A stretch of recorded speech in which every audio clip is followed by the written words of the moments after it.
नमस्कार प्यारे विद्यार्थियों, मैं आप सभी का इस अल्केमी एजुकेशन ग्रुप के चैनल पर आप सभी का स्वागत करता हूं।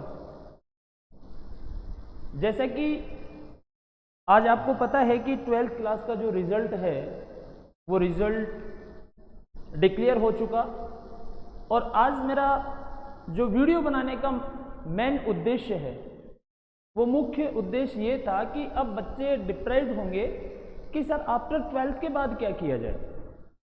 आफ्टर 12th के बाद यानी कि 12वीं के बाद हर तरीके के सेक्टर्स, अगर मैं बात करूं तो हर तरीके के सेक्टर्स में आप अपना करियर को आजमा सकते हैं। इसी तरीके का वीडियो, ये आज मेरा वीडियो बनाने का एक यही मकसद या मेरा यही एक उद्देश्य था। बेटा जो भी रिजल्ट आया, मैं आप सभी को alchemy group of education Sathin Pipar city Jodhpur आप सभी को हार्दिक बधाई शुभेच्छा मैं प्रेषित करता हूं। और जो भी आपका रिजल्ट आया है उसे एक सहर्ष स्वीकार करके और अपने आगे के एम के लिए आप अग्रसर रहे, क्योंकि एक रिजल्ट आपका डिसाइड नहीं करता कि आपकी परसेंटेज कितनी आई, आपका क्या हुआ, फला सब्जेक्ट में आपका कितना स्कोर रहा। मैटर अब करेगा बेटा मैटर अब करेगा कि आपने क्या पढ़ा, आपका जो 12th तक जो लाइफ सेट था, आपका जो गोल था, वो किस तरीके से आपने उसको अचीव किया। मैटर आपका ये करेगा। खैर, मैं सबसे पहले अल्केमी एकेडमी की तरफ से आप सभी का वेलकम, आप सभी का हार्दिक स्वागत और अभिनंदन करता हूं। देखिए बेटा, हमारे अल्केमी एकेडमी का आपको जैसे कि पता है जो स्टूडेंट्स पढ़ रहे हैं, और मैं ये चाहूँगा कि आप ज़्यादा से ज़्यादा इस वीडियो को शेयर करें और कहीं आगे हमको भी फ़ायदा मिले, आपको भी फ़ायदा मिले। तो यहाँ सबसे पहले मैं आपको बताना चाहूँगा कि हमारे रिजल्ट के बारे में। जैसे कि आप ये रिजल्ट देख रहे हैं, अल्केमी एकेडमी जो हमारा हिंदी मीडियम और इंग्लिश मीडियम दोनों तरीके से, ये हमारा पिपाड़ सिटी के अंदर साथिन एक गाँव है, एक रूरल एरिया, वहाँ पर एक अपना बहुत बड़ा स्ट्रक्चर लेकर के और ये इस चीज़ को तैयार करवाया जा रहा है। तो यहाँ जैसे कि जयप्रकाश 12th क्लास 92% लेकर के इन्होंने अपनी, ये हमारे विद्यालय का केवल और केवल अभी फर्स्ट बैच था। इस फर्स्ट बैच में हमारे पास टोटल 13 विद्यार्थियों की संख्या 13 थी। और सबसे बड़े गर्व की बात यह है कि ये जितने भी 13 विद्यार्थी थे, ये सारे के सारे विद्यार्थी सिर्फ और सिर्फ प्रथम श्रेणी यानी कि फर्स्ट डिवीजन से यहाँ पे 13 स्टूडेंट्स अपने अच्छे स्तर को लेकर के, अपने अच्छे सिलेक्शन को लेकर के ये यहाँ पे पास हुए हैं, जिनमें मैं आपको परसेंटेज बता देना चाहूँगा कि ये ममता जो 86, किरण 86, बबीता 85, सुरेंद्र 85, अंकित 83, कुलदीप 82 एंड अभिषेक 80.60% लेकर के इन्होंने अपनी महान सफलता हासिल की है।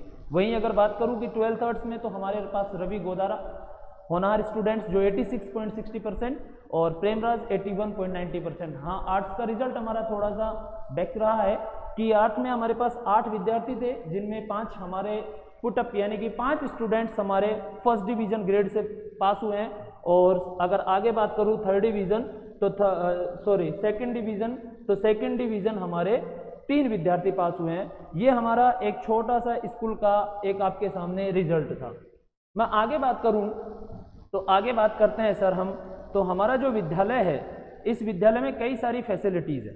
ये फैसिलिटीज़ कौन सी है, आप जैसे कि हमारे विद्यालय के अंदर कई सारी फैसिलिटीज़ हैं। ये फैसिलिटीज़ आप देख पा रहे हो कि इन फैसिलिटीज़ के अंदर, ये इन फैसिलिटीज़ में लाइक एज जैसे कि हमारे यहाँ पे एनसीसी राइडिंग हो गया, एनसीसी के साथ साथ हमारा और भी कई सारी, ये हमारा एक कैंपस जो आप सभी के सामने, इस तरीके की चीज़ें आप सभी के सामने यहाँ पे आ रही होंगी। माफ़ी चाहता हूँ कि शायद हो सकता है कुछ प्रॉब्लम यहाँ पे क्रिएट हो रही हो। तो ये विद्यालय था, ये जैसा कि मैंने आपको बताया। और आगे बात करें तो आगे आपके पास यहाँ पे है कि कुछ बाय मिस्टेक लगता है, खैर माफ़ी चाहूँगा कि आगे मैं बात करूँ कि हमारे विद्यालय में और क्या क्या फैसिलिटीज़ हैं। तो ये सारी फैसिलिटीज़ की बात करें तो इन फैसिलिटीज़ में like as NCC and horse riding and कई सारी चीज़ें आपको यहाँ पे देखने को मिलेगी इस विद्यालय के अंतर्गत, बराबर। खैर देखिएगा बेटा, तो मैं आपसे ये कहना चाहता हूँ कि जब भी ऐसा कभी मौका मिले तो आप विद्यालय में विजिट आप ज़रूर करें एक बार, और आगे अपना जो एम है उस एम को लेकर के अपने टारगेट को तैयार करते रहें। खैर देखिए बेटा, अब हमारे सामने प्रॉब्लम क्रिएट होती है कि सर आफ्टर 12 यानी कि सर 12th के बाद क्या किया जाए, कि 12th के बाद सर ऑप्शन क्या है कि आफ्टर 12th हम अपने एक अच्छे करियर को, सोर्स को आगे बढ़ा सके। तो मैं आपको बताना चाहूँगा बेटा कि विद्यालय के अंतर्गत देखो जो पढ़ने वाले स्टूडेंट्स हैं वो अपने कई स्ट्रीम को लेकर के पास होते हैं। अब स्ट्रीम में जैसे कि किसी स्टूडेंट्स के पास बायो होती है, देन किसी स्टूडेंट्स के पास मैथ्स होती है, और किसी स्टूडेंट्स के पास आर्ट्स होती है, और यही किसी स्टूडेंट्स के पास कॉमर्स सब्जेक्ट भी आपका होता है। ये सारी चीजें हमारे पास होती है और इन सभी सब्जेक्ट्स के अंतर्गत हर तरीके के हमारे पास ऑप्शन होते हैं। बहुत से बच्चे क्या होते हैं कि बायो लेते हैं और बायो के दौरान वो कहते हैं कि सर हमको तो मेडिकल लाइन में जाना है, हमको केवल एक मेडिकल स्कोप में ही अपना काम करना है। तो बेटा कीजिए, मेडिकल स्कोप में आप काम कीजिए। अब प्रॉब्लम ये आती है कि किसी के पास अपना जो पेमेंट होता है, यानी कि बात करूं मैं कि फाइनेंशियल प्रॉब्लम हमारे पास हो जाती है कि सर हमारे पास फाइनेंशियल प्रॉब्लम होती है। अब इस दौरान क्या करें? इस दौरान फाइनेंशियली प्रॉब्लम में हमारे सामने बहुत सारी प्रॉब्लम क्रिएट होती है कि कोई स्टूडेंट है जिसने 12th ले ली तो वो MBBS नहीं कर सकता, यानी कि मेडिकल लाइन में नहीं जा सकता। तो हार थक के वो क्या करेगा कि बायो से वो अपना एक आर्ट्स प्रीफर कर लेगा, यानी कि फर्स्ट BA कर लेगा, और BA के बाद जो है वो अपना काम करेगा कि 12th के बाद उसने BA किया और BA के बाद अपनी एक कंपटीशन लाइन पकड़ ली, SSC पकड़ लिया, या फिर उसने NDA या फिर उसने अपना एयरफोर्स पकड़ लिया, नेवी पकड़ लिया, आर्मी पकड़ लिया। इस तरीके की चीजें हमारे सामने होती है। तो इससे आपको घबराना नहीं है, मैं आपको आज इन सब के बारे में एक वैकल्पिक डिटेल मैं आप सभी के सामने यहाँ पे पेश करूंगा कि देखिए बेटा, सबसे पहले बायो में जो आज की भेड़ चाल में जो सबसे दुनिया करती आ रही है, हमें भेड़ चाल के पीछे नहीं चलना, हमें खुद का स्वयं विवेक काम में लेना है। जब स्वयं विवेक आप काम में लोगे तो ही जाके आपको बहुत अच्छा बेनिफिट मिल पाएगा। काम कीजिए अपने दिमाग से, अपने विवेक से। पढ़ना तुमको है, हमको नहीं, या जो और चीज रखते हैं आपके सामने कि बेटा ये कर और वो कर, वो नहीं। देखो पढ़ना आपको स्वयं विवेक से पड़ेगा, तो आप उसी के अनुसार अपना यहाँ पे काम कीजिए। देखिए बायो में आजकल जो हर कोई ये चाहता है कि मैं साहब डॉक्टर बनूं, तो वो क्या करेगा? MBBS करेगा साहब। MBBS की मैं बात करूं तो MBBS का मतलब यहाँ पे हो गया नीट। लेकिन हमारे सामने प्रॉब्लम आती है कि सर नीट तो कर ले, लेकिन सर हमारे पास पैसे नहीं है, नीट के लिए पहले अपन को एंट्रेंस एग्जाम देना पड़ेगा, एटसेट्रा। इट मीन्स आल्सो जो ऐसी सारी चीजें हमको प्रिपेयर करने के लिए रखती है। खैर कोई बात नहीं, देखिए अब आगे आप क्या क्या कर सकते हो। देखो बेटा, जरूरी नहीं कि आपके पास 12th है और 12th के बाद MBBS आप नीट का ही तैयारी करो। मैं तो ये कहूँगा कि आप 3 साल, ठीक है, अगर आपकी फाइनेंस स्थिति अच्छी है तो आप कीजिए, आप तैयारी कीजिए। अच्छे अच्छे इंस्टीट्यूट है, कोटा में LN है, रेजोनेंस है, आपके आकाश है, आपके वाइब्रेंट है, बहुत सारे ऐसे इंस्टीट्यूट है जहाँ पर आप इस तरीके की तैयारी करवा सकते हो। और ऐसे स्कूल्स भी है जो फाउंडेशन के साथ साथ, यानी कि जो आपकी प्लेन कोर्स होता है उस प्लेन कोर्स के साथ साथ आपको फाउंडेशन कोर्स भी करवाया जाता है। आप ऐसे स्कूलों में भी दाखिला ले सकते हो। फिलहाल खैर देखिए, मैं आगे बात करता हूँ आज 12th वालों के लिए। तो बायो में सबसे पहला आपका ऑप्शन जो यहाँ पे आता है वो आता है आपका नर्सिंग कोर्स का, यानी कि आप इसमें क्या कर सकते हो? नर्सिंग कोर्स कर सकते हो। अब जो नर्सिंग कोर्स है, ये नर्सिंग कोर्स के लिए क्या किया जाता है कि इसमें नर्सिंग कोर्स के बारे में सिखाया जाता है। यानी कि नर्सिंग कोर्स आज आगामी बात करें तो अपना ANM हो गया, जैसे कि GNM हो गया, ANM GNM, इसमें आप अपना एक अच्छा करियर बना सकते हो। जो आज के युग में यानी कि कंपटीशन बेटा बहुत है, और इस कंपटीशन की दौड़ में हमें आगे कैसे निकलना है, तो भेड़ चाल नहीं बनना, हमको हमारे स्वयं विवेक से काम लेना है, हमको हमारे माइंड स्तर से गेम खेलना है। अगर माइंड स्तर से आप गेम खेलोगे तो बेटा कहीं भी आप अपने भाग्य को आजमा सकते हो। तो पहले की पहला कोर्स आपका आता है इसमें ANM GNM, प्लस इसके साथ आप ग्रेजुएशन डिग्री भी कर सकते हो, जिसे आप बोलते हो BSc, जिसे आप क्या बोल सकते हो? BSc बोल सकते हो, यानी कि BSc नर्सिंग, ठीक है। इस तरीके का भी आप कोर्स कर सकते हो। दूसरा क्या है? दूसरा है बेटा B फार्मा। दूसरा कोर्स आता है आपका यहाँ पे B फार्मा, यानी कि एक पहला GNM, दूसरा हो गया B फार्मा। बी फार्मा में क्या होता है साहब? बी फार्मा होता है आपका bachelor of pharmacy. B pharma को क्या बोलते हैं? Bachelor of pharmacy. ये चीज आप कर सकते हो, बैचलर ऑफ फार्मेसी। और इसमें क्या होता है कि इसमें मोस्टली मैं मानूं तो दवाइयों के बारे में बताया जाता है, और या फिर औषधियों के बारे में इसकी जानकारी दी जा सकती है। और ये सब कुछ करने के बाद आप अपना एक सेपरेट मेडिकल या सेपरेट क्लिनिक की मैं बात करूं तो ये आप खोल सकते हो।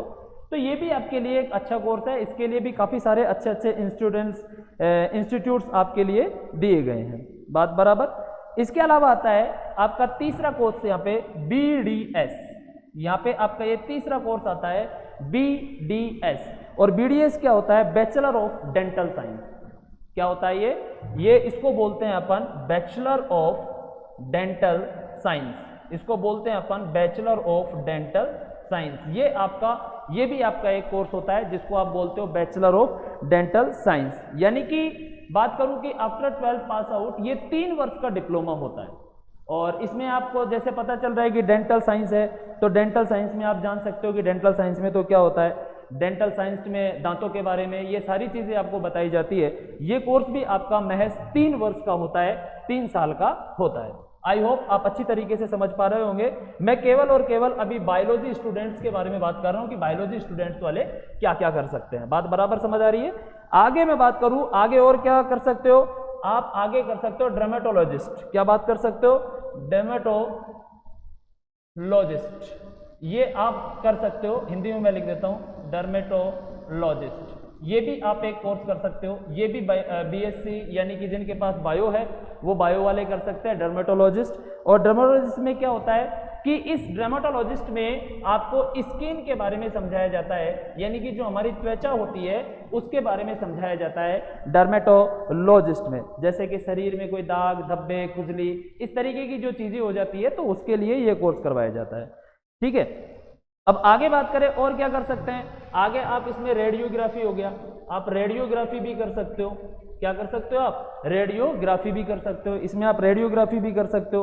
और क्या कर सकते हो? Nutrition and dietist. आप क्या कर सकते हो?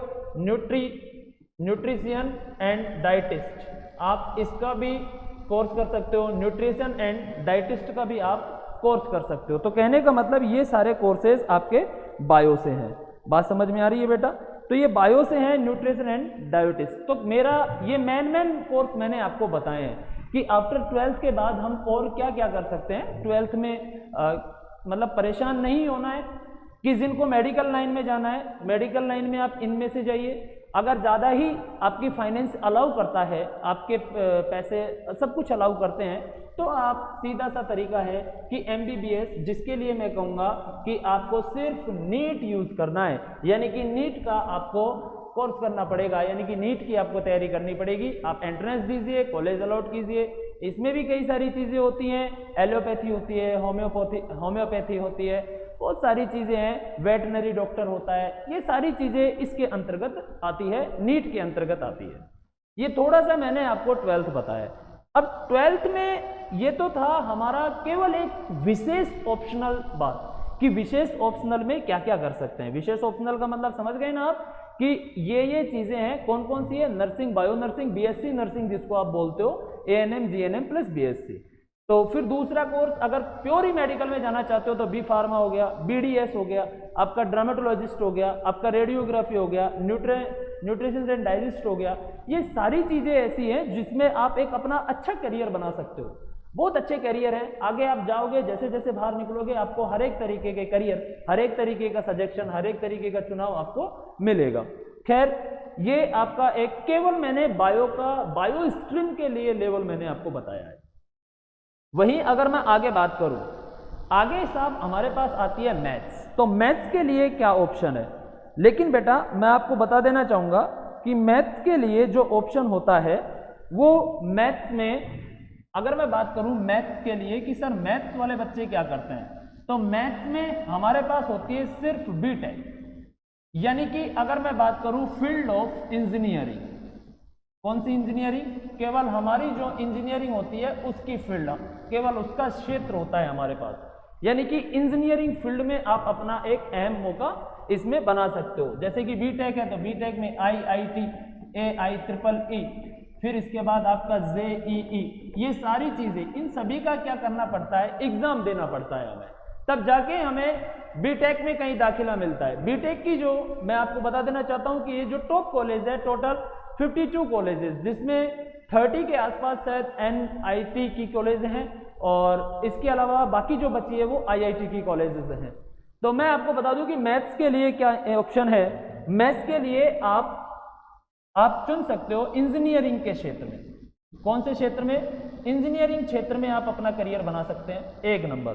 दूसरा आपको यहाँ पे बताया है कि आप नॉन इंजीनियरिंग के क्षेत्र में भी आप अपना करियर बना सकते हैं, जो नॉन इंजीनियरिंग है उसके क्षेत्र में भी आप करियर बना सकते हैं। तीसरा बताया है कि इंजीनियरिंग जो होती है वो आप इसमें फिजिक्स में अपना बनाओ करियर, आप अपना स्टैटिक्स में अपना करियर बनाओ, स्टैटिक्स के साथ साथ आर्किटेक्चर में अपना करियर बनाओ, आर्किटेक्चर के बाद आप अपना इसमें केमिस्ट्री है, केमिस्ट्री में अपना ऑप्शन बनाओ। इसके अलावा आप मर्चेंट नेवी में बनाओ, किसमें बनाओ?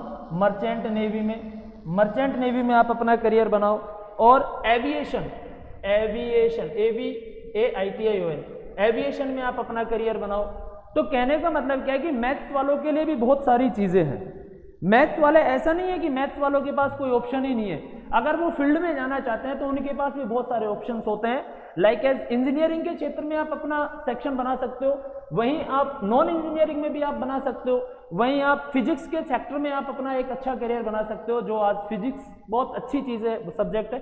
स्टैटिक्स में बनाइए, आर्किटेक्चर में बनाइए, केमिस्ट्री में बनाइए, मर्चेंट नेवी में आप बनाइए। और एविएशन का मतलब होता है विमानपत्तनम। क्या होता है? विमानपत्तनम। ये जो हवाई अड्डे वगैरह होते हैं, यहाँ पे भी आप अपना करियर बना सकते हो। ठीक है, तो ये सारे कॉन्ट्रीब्यूसी, ये सारे इंजन, ये मतलब कि इस तरीके के करियर आप इसमें बना सकते हो। लाइकेज मैं आगे बात करूं बेटा कि मैथ्स में बहुत सारे ऑप्शन है, यानी कि आपकी जो मैथ्स है इसमें बहुत सारे ऑप्शन है। अब क्या होता है कि कई लोगों को बचपन से ही बहुत मशीनों का प्यार होता है, ये आपको समझ आ गया होगा कि कई लोगों को मशीनों से बहुत प्यार होता है, कि जैसे मशीन है तो मशीन से अपन क्या क्या बना सकते हैं। देखो, आप कर सकते हो बीटेक, किस से कर सकते हो? बीटेक बायोटेक्नोलॉजी, आप बायोटेक्नोलॉजी में अपना काम बनाओ, आप बायोटेक्नोलॉजी में अपना मुकाम हासिल कर सकते हो। इसके अलावा दूसरा है आप यहाँ पे और क्या कर सकते हो, और यहाँ पे आप बेटा बायोटेक्नोलॉजी के साथ साथ आप बीटेक फूड टेक्नोलॉजी, आप बीटेक फूड टेक्नोलॉजी कर लो, बीटेक फूड टेक्नोलॉजी का कोर्स कर सकते हो। और क्या कर सकते हैं, और अपन इसमें कर सकते हैं बीटेक मैकेनिकल इंजीनियर। बीटेक वालों के लिए देखो कौन कौन सी होती है, बीटेक मैकेनिकल इंजीनियर, आप इसमें अपना भाग्य आजमाओ। बीटेक एक के बाद आप कर सकते हो सिविल इंजीनियरिंग। कौन सी इंजीनियरिंग? सिविल इंजीनियरिंग भी आप इसमें कर सकते हो, तो आप सिविल इंजीनियरिंग में अपना भाग्य आजमाओ। जेनेटिक इंजीनियरिंग, आप गायनेटिक इंजीनियरिंग का भी आप इसमें कोर्स कर सकते हो। आप और भी जो है ऑटोमोबाइल इंजीनियरिंग, यानी कि आप ऑटोमोबाइल का भी आप यहाँ पे कोर्स कर सकते हो, ऑटोमोबाइल इंजीनियरिंग, ऑटोमोबाइल पर भी आप कोर्स कर सकते हो। और सिविल स्ट्रक्चरल यहाँ पे और आप कर सकते हो सिविल एंड स्ट्रक्चरल इंजीनियरिंग, आप यहाँ पे सिविल एंड स्ट्रक्चरल इंजीनियरिंग का भी आप यहाँ पे कोर्स कर सकते हो। तो कहने का मतलब क्या है कि बहुत सारे ऐसे कोर्सेज हैं जो आप लाइक एज कम्युनिकेशन में भी आप काम कर सकते हो, कम्युनिकेशन जो होता है कम्युनिकेशन इंजीनियरिंग में भी आप कर सकते हो, यहाँ तक कि आईटी में भी आप कर सकते हो, यानी कि बीटेक इंफॉर्मेशन टेक्नोलॉजी में भी आप अपना भाग्य आजमा सकते हो। बात बराबर है? तो ये अपन अगर बात करें और भी कई सारे हैं, सॉफ्टवेयर मेडिकल इंजीनियरिंग हो गया, या मैकेनिकल इंजीनियरिंग हो गया, या इलेक्ट्रिकल इंजीनियरिंग हो गया, या मान लो रोबोटिक इंजीनियरिंग हो गया, या बायोमेडिकल इंजीनियरिंग हो गया, या आपका इलेक्ट्रिकल इंजीनियरिंग हो गया। ये सारे कोर्सेज ऐसे हैं जो आपको मैथ के लिए अलाउ करते हैं। ये मैंने जितने भी कोर्स बताए हैं आपको, ये सभी मैथ्स के लिए अलाउ करते हैं। अब बात करते हैं कि सर और क्या कर सकते हैं। बिल्कुल कर सकते हैं, मैं सारी चीजें आपको बताऊंगा। अब बात आती है आर्ट्स की, तो आर्ट्स में बेटा बहुत सारी लाइंस है। आर्ट्स में जो आर्ट्स वाले बच्चे हैं वो अपना 12th के बाद उनका अगर ग्रेजुएशन है तो केवल बीए, और बीए के बाद उनके पास ऑप्शन आता है कंपटीशन। कंपटीशन में क्या क्या कंपटीशन, लाइक एज आर्ट्स वाले बच्चे भी जो होते हैं वो अपना किसी भी फील्ड में आप अपना आजमा सकते हो अपना भाग्य। आप चाहो तो टेक्नोलॉजी फील्ड में अपना भाग्य आजमा लो, आप चाहो तो नर्सिंग फील्ड में आप अपना भाग्य आजमा लो, आप चाहो तो अपना सिविल में अपना भाग्य आजमा लो, आप किसी में भी अपना भाग्य को आजमा सकते हो। टेक्निकल में कहोगे कि सर टेक्निकल में क्या करें, टेक्निकल में आईटीआई होती है आपकी और आपकी पॉलिटेक्निक होती है। जो बंदा पॉलिटेक्निक कर लेता है उसके बाद उसकी बीएड जो वो पॉलिटेक्निक करने के बाद बीटेक कर सकता है जो 3 साल की होती है। आईटीआई कर लिया, पॉलिटेक्निक कर लो, ठीक है। इसके अलावा कोई कंप्यूटर डिप्लोमा है वो कर लीजिए। नर्सिंग में आप क्या कर सकते हो, आप जीएनएम कर सकते हो, एएनएम कर सकते हो। सिविल में रही सिविल की बात, तो सिविल में लाइक एज आपका आरपीएससी हो गया, किसी का एम यूपीएससी होगा, किसी का एम एसएससी का होगा। तो और इसके अलावा आप यहाँ पे तैयारी कर सकते हो, आर्मी कर सकते हो, नेवी कर सकते हो, एयरफोर्स कर सकते हो। आप कहोगे कि सर एयरफोर्स में क्या आर्ट्स वाला स्टूडेंट काम कर सकता है? जी हाँ बेटा, एयरफोर्स में आर्ट्स वाला स्टूडेंट तैयारी कर सकता है। वाई ग्रुप की आप इसमें तैयारी कर सकते हो, बात बराबर है। तो वाई ग्रुप की आप इसमें तैयारी कर सकते हो। नेवी में भी आप एसएसआर की आप तैयारी कर सकते हो और आर्मी के अंदर भी आप ये तैयारी कर सकते हो। तो यानी कि कहने का मतलब है कि आर्ट्स में आप इस चीज को अपना भाग्य आजमा सकते हो। बेटा आज की वीडियो मैं केवल इतना ही लूंगा और आज की वीडियो मैं यहीं पे एंड करूंगा। उसके बाद मैं आपको इन तीनों सेक्टर के बारे में मैं बताऊंगा, तीनों सेक्टर का कॉमन फ्रेज क्या होगा, यानी कि कॉमन चीजें कैसे यूज होंगी। कॉमन चीजें अपन को यूज करेंगे आफ्टर नेक्स्ट वीडियो, जल्दी मैं लेके आऊंगा। और नेक्स्ट वीडियो में तीनों कॉमन चीजें आर्ट्स साइंस और मैथ्स में बात करेंगे। ठीक है बेटा, thank you to all of you. आप अपना करियर अपनाइए और अपने भाग्य को मजबूत बनाइए। Best of luck to all of you. एक बार फिर से सभी को जिन्होंने अच्छा स्कोर प्राप्त किया, best of luck. Thank you for Alchemy academy students and the aspirants. Thank you.